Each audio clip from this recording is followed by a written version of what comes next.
అందరికి నమస్కారం. తమ స్వార్థ రాజకీయాల కోసం కులాల్ని, కిరాయి మీడియా సంస్థల్ని మాత్రమే కాకుండా ఆఖరికి కలియుగ ప్రత్యక్ష దైవమైన ఆ దేవదేవుడు శ్రీ వెంకటేశ్వర స్వామిని కూడా తమ స్వార్థ రాజకీయాల్లో భాగాన్ని చేసిన ఘనత ప్రస్తుత కూటమి ప్రభుత్వానికి దక్కుతుంది.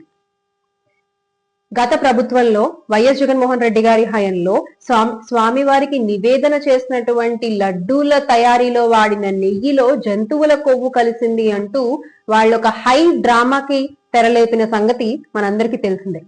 అయితే ఆ కథ కంచికిపోయింది, వాళ్ళ డ్రామా ముగిసిపోయింది. ఎప్పుడు?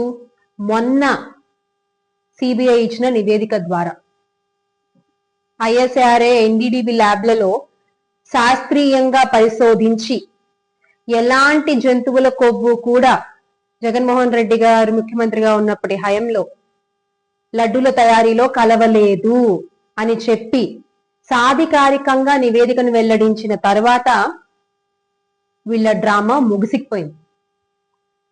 దాంతో ఏం చేయాలో అర్థం కాలేదు పెదబాబు గారికి, చిన్నబాబు గారికి,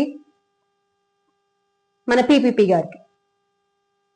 ఎలా మనం ఇంత డ్రామా తెరలేపాము, అన్ని మెట్లు కడిగాము, కింద నుంచి పైకి కడిగాము, ఒక బురద జల్లేసాము వైఎస్ఆర్ కాంగ్రెస్ పార్టీ మీద. మరి ఈ రోజున మనం చెప్పినవన్నీ అబద్ధాలు అని చెప్పి తేల్చేసింది నివేదిక అని చెప్పి ప్రజలు కూడా మాట్లాడుకుంటున్నారు. ఈ లడ్డు విషయంలో జగన్మోహన్ రెడ్డి గారు ఎలాంటి తప్పు లేదంట, ఎలాంటి జంతువుల కొవ్వు కలవలేదంట నెయ్యిలో అని చెప్పి ప్రజలు కూడా మాట్లాడుకుంటున్నారు. తప్పంతా కూటమి వైపు చూపిస్తున్నారు, అన్ని వేళ్లు మన వైపే చూపిస్తున్నాయి అనుకున్నారో ఏమో. తెరతీశారు డైవర్షన్ పాలిటిక్స్ కి. అంటే రాష్ట్ర ప్రజలు ఈ నివేదిక గురించి కానీ, ఎలాంటి కల్తీ జరగలేదు అన్న విషయం మీద కానీ మాట్లాడుకోకుండా ఉండడానికి ఏం చేయాలి అని ఆలోచించడం మొదలుపెట్టారు. మొదలుపెట్టిన తర్వాత జరుగుతున్నటువంటి సంఘటనలే గత కొన్ని రోజులుగా మనం ఆంధ్ర రాష్ట్రంలో చూస్తూ ఉన్నాం. అరే, ఒక సిట్టు నివేదిక ఇచ్చిన తర్వాత కూడా దాన్ని మీరు తప్పు అని ఎలా చెప్తారు? అంటే మీ ల్యాబుల్లో, మీ ఈనాడు కలర్ ల్యాబుల్లో ప్రింట్ అయ్యి వస్తేనే నిజాలు, సిట్టు చెప్పినా కూడా అబద్ధమే ఆఖరికి. అంతేనా? కూటమి పెద్దల దృష్టిలో పెద్ద పెద్ద హోర్డింగ్లు కట్టారు ఇంకా అబద్ధాన్ని ప్రజల్లో వద్దడానికి. పెద్ద పెద్ద బ్యానర్లు, అబద్ధాలతో నిన్నటువంటి బ్యానర్లు ప్రతి ఊర్లోనూ వెళ్తాయి. వాటిని తొలగించడానికి వెళ్లిన మా వైఎస్ఆర్ కాంగ్రెస్ పార్టీ కార్యకర్తలపై కేసులు. అసలు ఈ నివేదిక వెల్లడించిన తర్వాత, ఎలాంటి కల్తీ జరగలేదు అని చెప్పి నివేదిక వచ్చిన తర్వాత పిఠాపురం పీఠాధిపతి పవన్ కళ్యాణ్ గారు ఎందుకు మాట్లాడట్లేదు?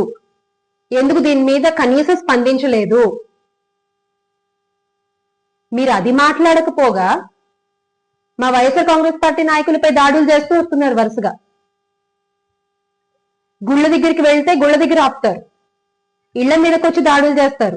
నిన్నటికి నిన్న అన్ని గంటల పాటు పోలీసుల సమక్షంలో అంబటి రాంబాబు గారి ఇంటిపై జరిగినటువంటి దాడి రాష్ట్రంలో ప్రజాస్వామ్యం ఎలా ఉంది, అసలు ఉందా లేదా అనే ప్రశ్నకు దారితీస్తుంది.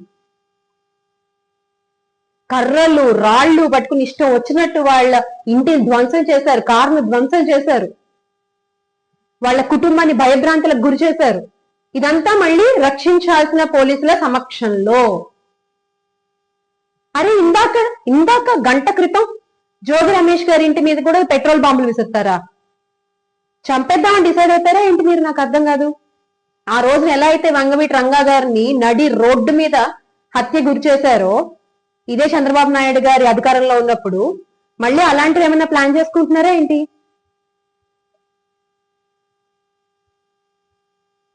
మీరు ఒక్క విషయం గుర్తుపెట్టుకోవాలి. మీరు ఎన్ని దాడులు చేసినా, మీరు ఎన్ని కుట్రలు పన్నినా, ఎంత మందితో మీరు ఇళ్లపైకి వచ్చినా చివరికి సత్యమే గెలుస్తుంది. నిజాన్ని బయటికి రాకుండా ఎవ్వరూ ఆపలేరు. మరి ఈ రోజున పెదబాబు గారు చిన్నబాబు గారికి చెప్తున్నారో, చిన్నబాబు గారు పెదబాబు గారికి చెప్తున్నారో, ఎవరికి ఎవరు ఆదేశాలు ఇస్తున్నారో తెలియట్లేదు. కానీ పోలీసులు మాత్రం ఈ రెడ్ బుక్ రాజ్యాంగానికి కొమ్ము కాస్తూ యథేచ్ఛగా రెడ్ బుక్ రాజ్యాంగం ఆంధ్ర రాష్ట్రంలో అమలు పరిచేలా బాధ్యత తీసుకుని మరీ పనిచేస్తున్నారు. మీ సమక్షంలోనే నిన్నటి అంబటి రాంబాబు గారిపై జరిగిన దాడైనా, మీ సమక్షంలోనే ఈరోజు జోగి రమేష్ గారిపై విసిరిన పెట్రోల్ బాంబులైనా, జోగి రమేష్ గారి ఇంటిపై విసిరిన పెట్రోల్ బాంబులైనా అన్ని మీ సమక్షంలోనే జరిగాయి కదా. ఎందుకు రక్షించాల్సిన పోలీస్ డిపార్ట్మెంట్ ప్రేక్షకులుగా చూస్తూ ఉండిపోతుంది? ఎందుకు? ఈ రోజు మీరు ఎంత డైవర్ట్ చేసినా కూడా రాష్ట్ర ప్రజలు అన్ని గమనిస్తూనే ఉన్నారు అన్న విషయం మీరు మర్చిపోకూడదు. వైఎస్ఆర్ కాంగ్రెస్ పార్టీ మా నాయకులపై జరుగుతున్నటువంటి దాడుల్ని తీవ్రంగా ఖండిస్తున్నాము. ప్రెసిడెంట్ రూల్ ఇంపోజ్ చేయవలసిందిగా కోరుతున్నాము. కేంద్రం నుంచి బలగాలు రావాలి. ఎందుకంటే నమ్మకం లేదు. చంద్రబాబు నాయుడు గారి నాయకత్వంలో ప్రజాస్వామ్యం అమలవుతుంది ఆంధ్ర రాష్ట్రంలో అనే నమ్మకం పోయింది. అరే ఒక ఎక్స్ మినిస్టర్స్, ఎక్స్ ఎమ్మెల్యేల పరిస్థితి అలా ఉంటే సామాన్య ప్రజల పరిస్థితి ఏంటండి రాష్ట్రంలో ఈరోజు? వాళ్ళకే సెక్యూరిటీ లేదు, వాళ్ళ ప్రాణాలకే గ్యారంటీ లేదు. మామూలు ప్రజల పరిస్థితి ఏంటి? అందుకనే ప్రెసిడెంట్ రూల్ రావాలి, కేంద్రం నుంచి బలగాలు రావాల్సిందే. యూనియన్ మినిస్టర్ దీనిపై ప్రత్యేక శ్రద్ధ పెట్టాలి అని వైఎస్ఆర్ కాంగ్రెస్ పార్టీ కోరుకుంటోంది. చంద్రబాబు నాయుడు గారు అధికారంలో ఉన్నంత కాలం ప్రజాస్వామ్యానికి రక్షణ లేదు అని మరొకసారి తెలియజేసుకుంటూ, make Andhra great again with జగనన్న. జోహార్ వైఎస్ఆర్, జై జగన్.